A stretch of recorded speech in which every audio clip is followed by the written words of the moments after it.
এটা কি documents পাঠিয়েছিস? Documents পাঠিয়েছিস না? আমার জন্য একটা ভ্যাকসিন দেখে দাও, কি বলেছিস? কোনো মেয়ে না? কি লিখেছিস?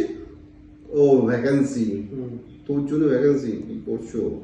হাই, ফোন করো, করছো? আচ্ছা, একদম ঠিক কথা। তুই ডকুমেন্ট পাঠিয়েছিলিস বলা, ঠিক আছে? মেটে দিই কত ওই সেই মুখি দিয়ে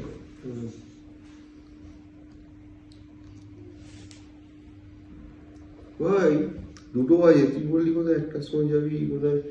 ভাই ইন্টারভিউ আছে। ইন্টারভিউ নাম করে এবার এই ছেলেকে ছুটতে হবে, তুমি বলে বসে দাও